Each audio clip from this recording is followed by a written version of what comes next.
Welcome back. Let's take a ride on the Georgia Queen in Savannah, Georgia. Forward, this is a very key part of this here. Looking forward on a boat. The left side is your port side. Those have the same number of letters, left and port. Easy way to remember that, right? Hutchinson Island, Georgia. Then there's a section of the river we call the Back River after that, and then it is South Carolina over there. Now, Hutchinson is pretty interesting because most of this landmass you see over here is composed of what we call dredge material. Now, dredge material, that's all the mud, the sand, the sediment they've been scooping up or sucking up from the bottom of this river over the last nearly 200 years of continuous dredging that's taken place here. You see, way back in 1733 when Oglethorpe landed here, which I'll be telling you more about him later on in the trip, when he landed right here, this section of our river was only about 12 feet deep. So beginning back in the early to mid-1800s, they began dredging this river. In other words, making it deeper for the larger, deeper drafted ships. So nowadays, with the help of the U.S. Army Corps of Engineers and their contractors, well, they maintain the depth of this channel at no less than 42 feet at low tide. And this is something they have to keep up with on a constant basis out here. This is a never-ending project because there's always erosion coming down from the banks or, silting in from further upriver. So it is a constant struggle just to keep it at that depth year-round. Well, about 4 years ago, they started this massive new project here called SHEP, or Savannah Harbor Expansion Project. Now, when it's all said and done, this project is going to cost nearly $1 billion to complete. That is with a B. And the whole goal of this project is to dig this river out even deeper. They're going down another 5 feet. But you're talking more than 18 miles worth of channel that has to be dug up, and that's from basically riverbank to riverbank for 18 miles. So it's still going to take them at least until the year 2022 until they're finally complete with this project. But once it is complete, we'll be able to accommodate even their Straussland. See, this is one of the larger vessels that we see in the port. It is 1,089 feet long by 142 feet wide. The largest container ships we see in this port range upwards of around 1,200 feet long by about 160 feet wide. So if you can believe it, they get even larger than the one we're seeing now. But by the way, these types of vessels here are known as new or neo-Panamax-sized ships. Now, has anybody up here ever heard of a Panamax-sized vessel before? Anybody know what I'm talking about here? Maybe a few people out here do, but Panamax, that essentially refers to the largest size vessels that can fit through the Panama Canal. So it used to be Panamax was 965 feet long by 106 feet wide. That was up until about two bigger vessels are coming up and down this river here. They have a really big issue, but it doesn't really have to do with their length or their width. It all has to do with how much they're drafting, right? How much of this vessel goes down beneath the waterline. Because sometimes when they're fully loaded down, they can be drafting as much as 42 feet or more. Now, some of you, if you were paying attention a moment ago, would have noticed I said this river is only currently dredged out to 42 feet, right? So how in the world do you think they're actually able to move these vessels up and down this river if they're drafting 42 feet? There was a key phrase I said when I told you how deep this river was. It's low tide, but essentially it's the tides. It's 42 feet here at low tide. We are subject to the ocean tides right here. We have 4 of them every day. Too high, too low. Takes a little over 6 hours for this tide to roll in, a little over 6 hours for it to roll back out again. Point being, though, is that there's a very significant tidal swing here. The height difference between high and low tide is on average about 9 feet of difference every 6 hours. It can be even more than that some days, as much as 12. Very narrow, time frame. Then they have to wait more than 12 hours to try it again. So, that is why this nearly $1 billion dredging project is going to go such a long way towards helping to accommodate these size vessels here in the future. And speaking of these size vessels, I'll go ahead and look up a little bit more information about this particular ship here. So this is the Straussland, as I said, a container ship. It is actually headed to Norfolk after this, from Savannah to Norfolk.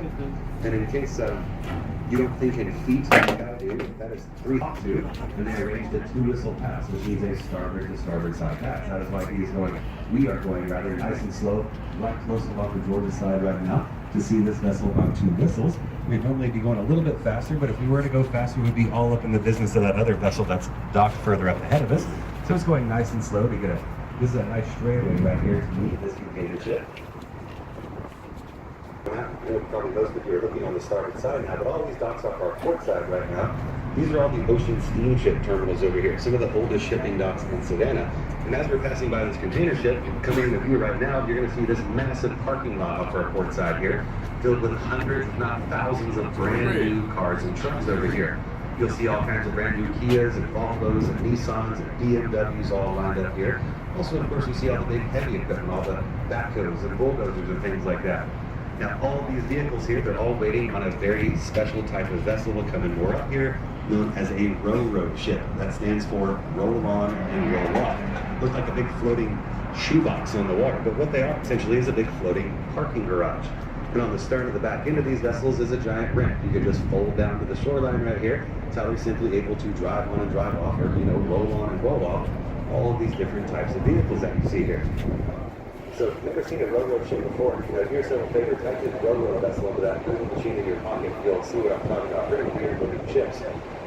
But of course, the row-road ships are just one type of 4 different types of vessels we see in this port generally on a daily basis. Those are row-road ships, break bulk carriers, tankers, and of course, container ships, like the one we are just about to pass by here shortly, the Maersk Strausland. Now, these container ships have pretty much come to dominate the shipping industry nowadays. They carry 92% of the consumer goods that go across the ocean. 92%. So what this tells me is that pretty much every single person on this boat right now, you're either wearing something or you have something in your pocket or in your hand right now, like a smartphone that has come across an ocean inside one of these containers on a container ship. It's how the world moves nowadays, right? Now, the whole secret to their success, well, it's the simple containers that they carry, which you're about to get a good look at right now. These things are called intermodal, meaning you can pick one up from the container ship, drop it right onto the back end of a semi-truck or a train car, and it makes it a very easy, convenient way to move goods around the world nowadays. It's why these container ships have so come to dominate. And it just so happens, as we're passing by this container ship, we're also passing by a container ship crane on our port side right here. This is in fact one of the smaller container ship cranes we have here in the port. The larger ones are further up there in Garden City. But there's a few things I'll tell you about this ship as we're making a nice close pass by. You can see very well their bulbous bow. That's that big red nose you see sticking out the front end of the ship right there at the waterline. Helps them to move through the water with more efficiency, saving on fuel. And then take a look at these containers that are stacked way up high on the deck right here. And you'll notice only the first 2 rows of containers are actually strapped down to the ship itself. Now they do this on purpose. Basically the other ones are hooked into each other like a bunch of big Lego bricks. Now the reason for that is that as this vessel is, maybe caught in a storm somewhere, pitching and rolling back and forth, they want some of these upper containers to be able to fall off that ship. Because if that happens, you're basically lowering the center of gravity of that vessel. It won't be as top heavy. So the whole ship has a better chance of surviving that storm rather than just trying to save every single container on board. That actually happened recently with a container ship leaving out of Japan. They got caught in a typhoon. They lost 49 containers from the top of their deck, but the whole ship survived. And that is him blowing this whistle right now, coming around the bend there. And as I mentioned, it's Pilot 15 who is in command of this vessel right now. This is a local guide, basically. He's been here for a long time. There's many other pilots as well. They're the ones up in the wheelhouse that are giving commands to the crew, telling you exactly how fast to go and exactly how to steer to make their way safely up and down the river here. So folks, that's probably the closest look you'll get at a container ship in your book. You'll see as he's coming past the bridge right there, you'll be turning that letter. You'll see exactly how that works. If you don't know how that works already, I guess. Look further up the river right here as we're getting turned around. Well, first of all, go ahead and mention we're about to come up alongside or get turned around near this vessel here called the SEI Bravo. Now, this is what you call a break bulk carrier right here. So, essentially, this is what shipping used to look like back in the day before container ships really took over the industry.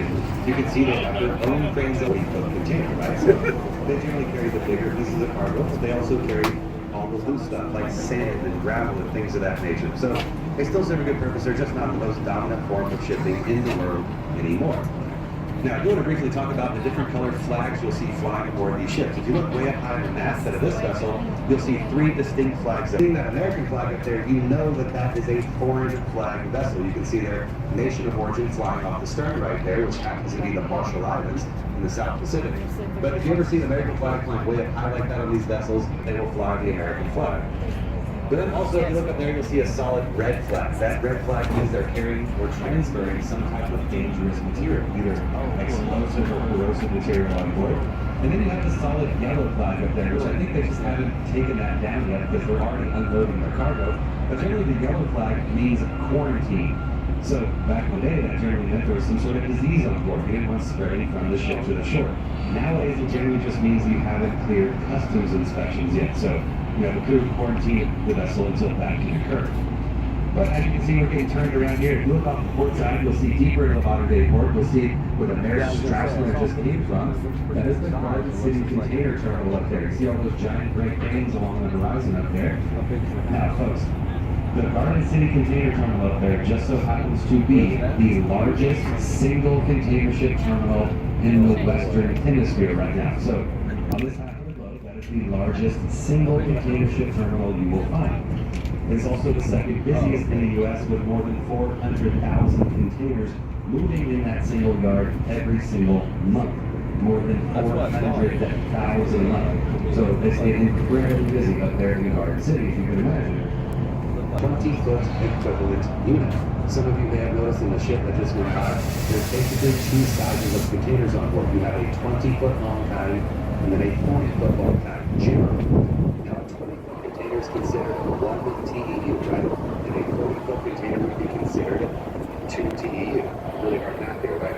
So when you talk about a port that moves 400,000 containers a month, that is 400,000 TEUs every single month. But even so, even if you're talking about all 40-foot containers, that's still more than 200,000 single container moves every single month. Right? That's a pretty impressive number for sure.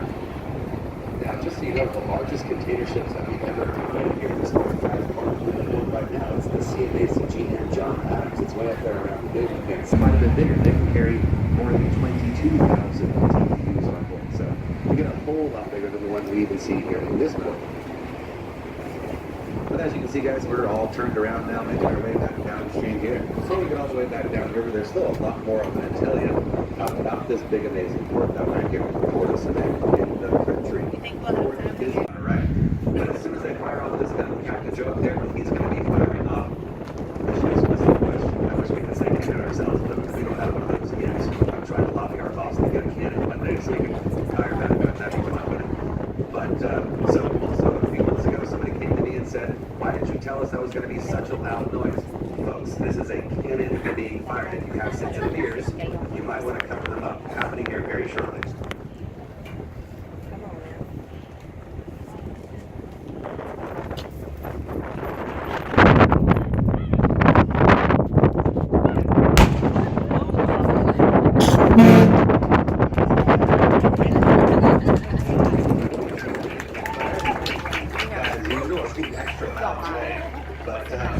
So guys, that was a 6-pounder, as I mentioned. That was one of the puny guys. That could only shoot a 6-pound pinner on that guy.